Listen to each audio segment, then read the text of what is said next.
They teach you freedom like a garment, tailored, bright, and flattering, so you never notice the stitches at your wrists. There are 5 levels of manipulation, and most men spend their lives moving inside the first, convinced the stage is reality. They applaud their own chains. They call the applause liberty. Imagine a theater where the audience believes its cheers summon meaning. Imagine hands above the lights, pulling the rigging, altering the cues. That is where most of us live, thinking ourselves authors when we are only actors reading someone else's lines. Level 1 is the naive. They are the swelling sea of faces that thinks itself an ocean, each droplet convinced of its depth. The naive accept the script because questioning demands solitude. They accept slogans because thinking requires labor. They trust authority because obedience spares them the ache of decision. Show them spectacle, and they will roar approval. Whisper the right fear, and they will flee into cages of your making. Give them a smiling mask on a screen, and they will bow as if before an oracle. Their emotions become leashes. Hope tugs, anger snaps. A rumor once fed becomes gospel. A manufactured promise becomes their religion. This is not innocence. This is a slow, polite suicide. And the cruelest truth, the naive will defend their own blindness with zeal. They will mock the one who points out the strings. They will shun the dissenter as if sanity were contagious. They will name clarity madness because the alternative, loneliness, is unbearable. Watch them turn on the man who sees. Watch them build prisons and volunteer to be the guards. That is how empires rise. Not by the force of a few, but by the consenting masses who imagine consent is freedom. Look in the mirror. The naive are in your streets, your feeds, your family dinners.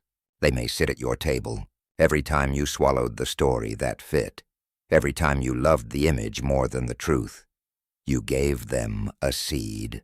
The first sting of awakening is humiliation. It is the knowledge that you danced willingly while someone else played the tune. But humiliation is also a doorway. To recognize your gullibility is the first incision that can cut the strings. If you remain there, content with applause, you will be used. Your hopes will be marketed back to you. Your fears will be auctioned. You will be spent until you are dust. Another smiling face will take your place at the next scene. That is the fate of the naive, and it is the fate of most men. Some do not remain even that weak. They rise a step and become servants. Level 2. The servant has seen the strings and decided to become the hand that tugs them. Yet notice the difference. He no longer manipulates from whim. He manipulates from duty. He lies in service. He carries the master's will like a banner until his own name fades beneath it. The officer who orders the beatings, the bureaucrat who signs the decrees, the functionary who convinces himself he is merely executing policy, these are servants. He enforces illusions with zeal, because in doing so, he constructs an identity. He is not the puppet. He is the puppeteer's best instrument. This stage is subtle because it dresses dependence as honor. The servant tastes power, the cold satisfaction of directing the ignorant, but that power is borrowed. He is fed authority by someone above him and mistakes proximity for possession. He commands others, yet he remains a cog. When the master wants a sacrifice, the servant becomes executioner. When the master demands loyalty, the servant trades his conscience for applause. His cruelty is precise, because obedience has trained his hand. Remove the master's sanction and he collapses like a statue without a base. Borrowed strength is always vulnerable. What is given can be taken. Do not underestimate the servant. He is more dangerous than the naive because he believes in his purpose. He will enforce the deception with ruthless efficiency, and he will punish dissent as betrayal. But watch him closely. He wants what the master has. In his heart there is a fissure. That fissure either becomes the crack that topples him when a better tool appears, or the breach through which he slips toward real cunning. Some do slip. From the ranks of servants rise the deceivers. Level 3. They are the artists of illusion. They stop obeying and start inventing. For the deceiver, truth is a malleable thing. Perception is the raw material. He learns to craft faces, to stitch charm into poison, to fold betrayal so tenderly that his victims thank him for the wound. Where the servant repeats another's lies, the deceiver fashions his own. He whispers promises he will never keep. He flatters those who can be used and undermines them in the dark. He paints reality with such skill that even he sometimes believes his own colors. There is liberation in this. The deceiver no longer bows. He shapes belief. He bends choices. He learns the brutal lesson Machiavelli offered without mercy. Appearances matter more than intentions. Everyone sees what you appear to be. Machiavelli might say, but few feel what you truly are. The deceiver uses that gulf. He trades force for subtlety. He wins without armies by winning minds, yet brilliance carries its own doom. The deceiver's kingdom is glass, luminous, dazzling, and fragile. A single slip of the mask, one misjudged laugh, one exposed whisper, and the edifice shatters. Secrets are currency, and secrecy decays. The deceiver lives in perpetual tension, audacious in daylight, paranoid by night. He is powerful because he bends perception, but his power is never settled. To thrive, he must endlessly renew the illusion. Exhaustion is the deceiver's greatest enemy. Every lie creates debt. Every mask conceals a weak seam. And when the seam splits, ruin comes swiftly because he has made his life itself depend on pretense. So the deceiver stands at a crossroads. Continue forever as an artisan of falsehood and live in that taut, sleepless state, or step into the light and take the risk of commanding openly.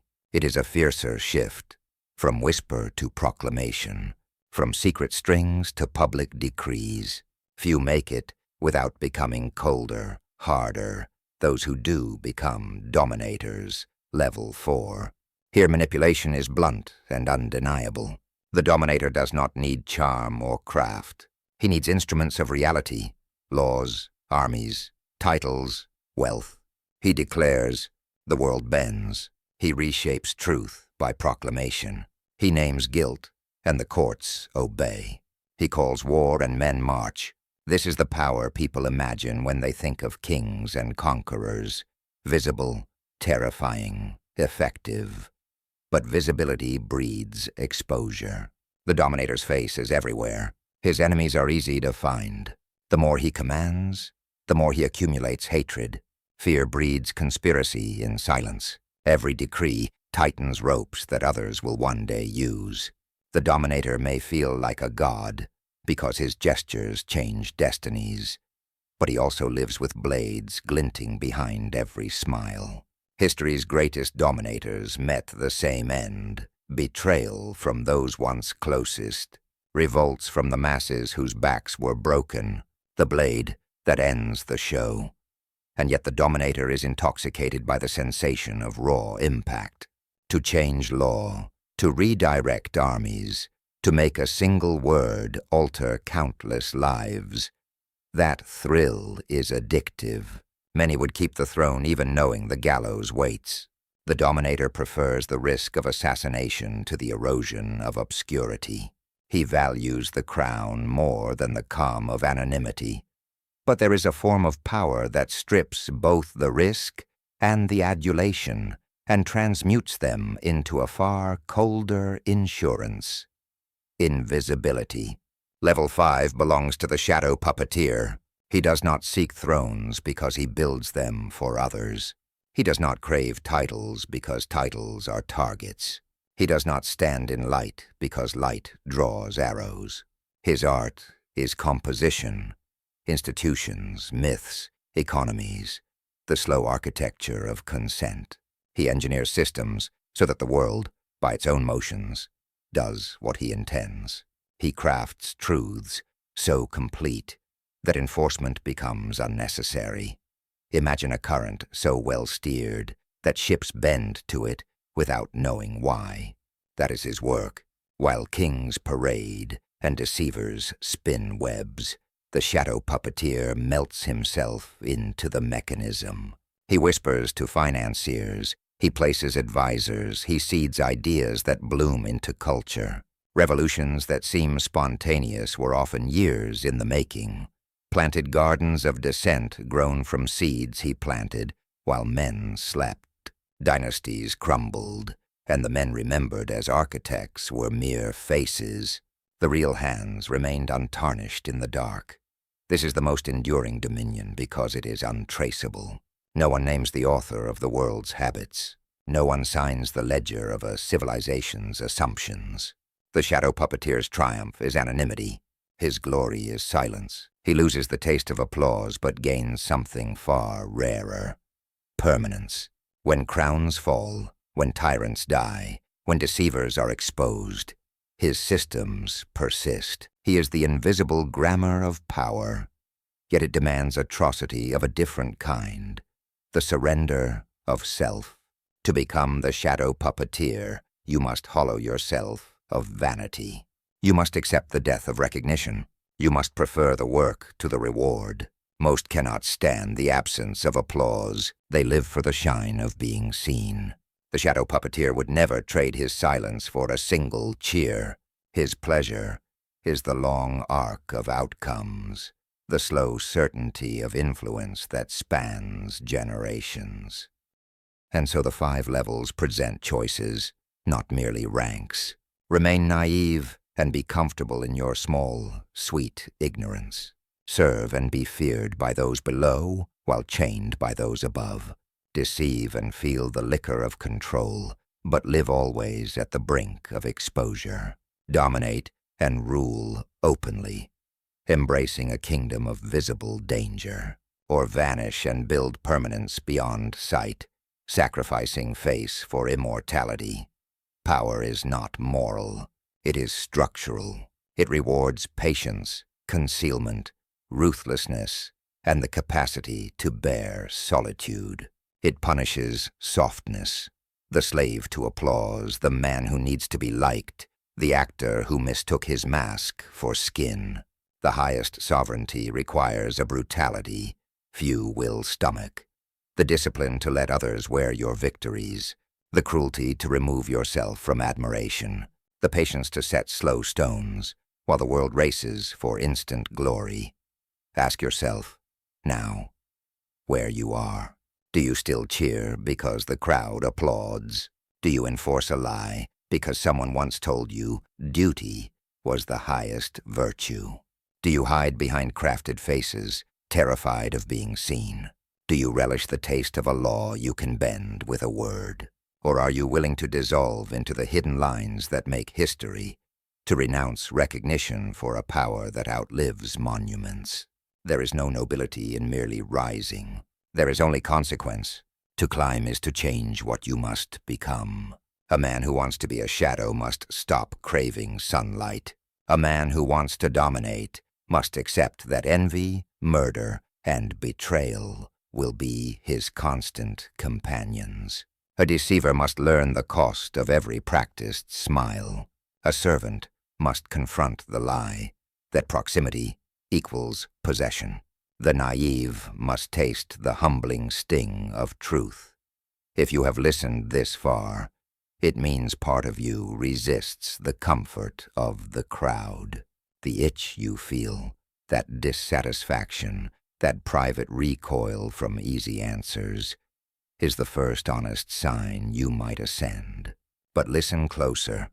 Ascent is not decoration. It is violation.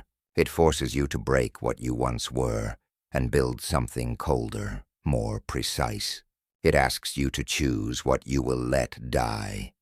Your reputation, your face, your illusions. So decide. Let the crowd keep its comforts. Let the servant extol honor. Let the deceiver savor fragile triumphs. Let the dominator crave spectacle, or accept the final quiet. A sovereignty that leaves no signature, demands no altar, survives beyond revolutions and eulogies. To vanish into that work is to trade all applause for a deeper immortality. To be the author of conditions so stable that the world keeps composing itself to your tune, even after you are forgotten. If you are still here, it means you are tasting that possibility. Do not flatter yourself. Most will not follow through. Yet if you are willing to pay the price, begin with the simplest cut. Notice. See the strings. Name the masks. Measure your loyalty. Count your debts. Then choose the role you will play, and accept fully the costs it demands. Now tell me, will you remain part of the chorus that applauds its own shackles, or will you walk toward the quieter, harder mastery, where few go and fewer endure? Write one word in the comments. Which level do you choose? If this unsettled you, good. Discomfort is the hammer that breaks illusions. If it moved you, watch what comes next. Because the lessons ahead will not soften. They will sharpen. They will make you dangerous. Stay for the next lesson. It will teach you how to begin cutting the first strings.